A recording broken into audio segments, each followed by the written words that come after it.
We are now joined by the victorious head coach of the East Hamilton Hurricanes, Aaron Nance. And, Coach, thanks for coming up here and talking to us, post-game here. So give us your overall thoughts on your team's performance and what you guys had to do to get the big 24-6 victory over Lenoir City. Yeah, man, first off, appreciate you guys being here tonight. It's a great atmosphere. I just can't say enough about our offense and defensive line. We challenged them all week.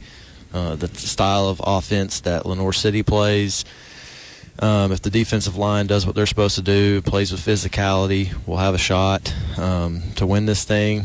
And, I just can't be more proud of the effort and energy and the physicality that they played with on both sides of the football, offense and defensive line, being able to run the football late in the second half as well. So, I heard you say post-game when you were talking to your team out here, this playoff race is wide open. You've seen, the team you're going to be playing next week, Oak Ridge, but you also played McMinn County in your region this year. Kind of talk about just, knowing that, hey, we've seen these guys before, so we kind of know what they're going to throw at us next week. Yeah, the big thing for us is getting our kids to believe, you're not just here by accident. You've worked to get to this spot. And it's wide open from a standpoint of, what we used to say in Georgia all the time was, and we're coaching down there, you make it to that last 8 teams, anybody's really got a shot at it at that point. There's 8 teams left at that point. So, I think it helps that we played Oak Ridge last year in the first round of the playoffs. We've seen them. We've been up there. And then again, McMinn this year, we know what style of football that they play.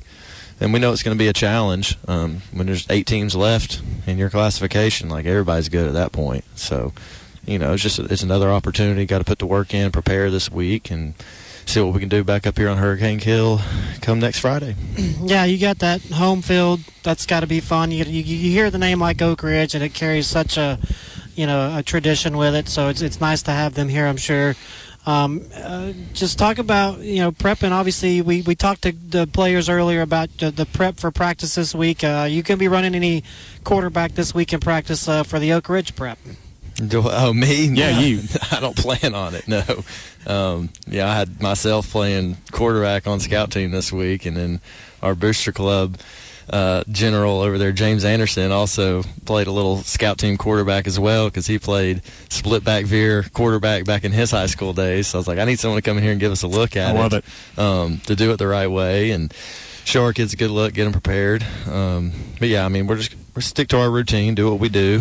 We got a process of how we prepare for Friday night football games, and it's just another week for us just to prepare and give ourselves a shot to go play well on Friday. Hey, Coach. Sorry, Jeff, real quick. Go ahead, Kurt. You guys give up 29 points against Sevier County back at the end of October, and then your next 3 games, your defense goes 7, 8, and then tonight 6.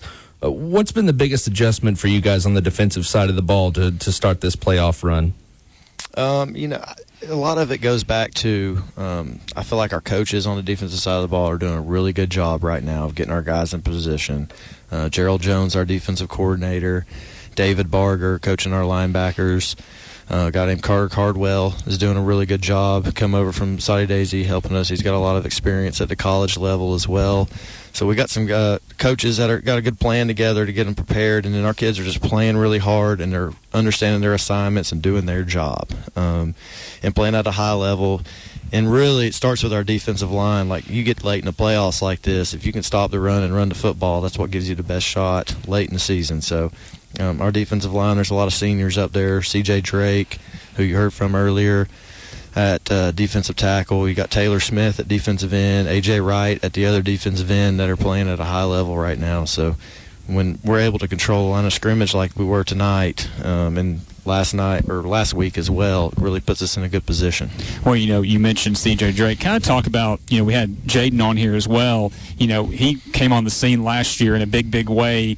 We were talking a little bit off air, just kind of about his progression off the field. Kind of talk about it on the field as well, because you can just see, adding to his touchdown total with 2 tonight and just explosive. You can tell he can put the brakes on, kind of see what the defense is throwing at and just take off. Kind of talk about just how he's progressed as a player on and off the field. Yeah, offensively, his progression's really been just understanding how to play running back the correct way.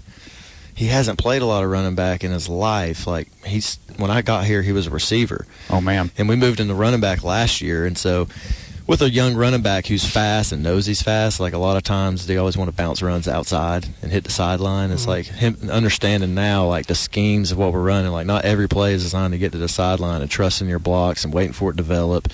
And like you're saying, putting one foot in the ground. We say that all the time. One cut, get vertical. He's really done a good job with that. He can put a foot in the ground and hit it north-south, and we try to get him to the third level. He can make stuff shake at that point. So he's done a good job being patient and trusting his blocking in front of him and knowing exactly where to hit the holes and how to hit it. So, well, we want to thank you for coming up here and just hanging out with us right here on the Coca-Cola Red Zone Overtime, powered by 12 Point Logistics. And we asked CJ and Jaden kind of what they do after a game, what's their routine. Kind of give us, from your perspective as a head coach. They said they usually go to the Waffle House. I think, Jaden says the All-Star right All-Star's there. All-Star's the order for him. Is it a Waffle House run? Is it just hanging out with the family, or what else is going on in the Nance household? So I go home and everybody's asleep.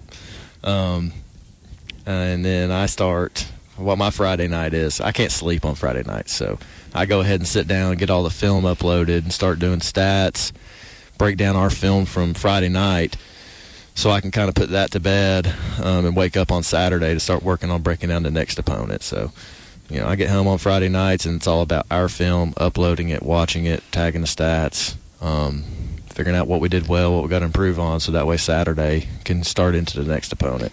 So it's a grind when it's football season. I mean, it's go, go, go, go, go. And then, again, I don't like to be working on football too much during the day, like on Saturday. Like, that's my time for my wife, my kids. Yep. So I try to stay up late on Friday night to get all that done so I can spend time with my kids, because they're sacrificing a lot throughout a football season, especially one going this long. So, well, I'm sure they definitely will kind of understand with the playoff run continuing, which is definitely a good thing. So, Coach Nance, I want to thank you so much again for coming up here.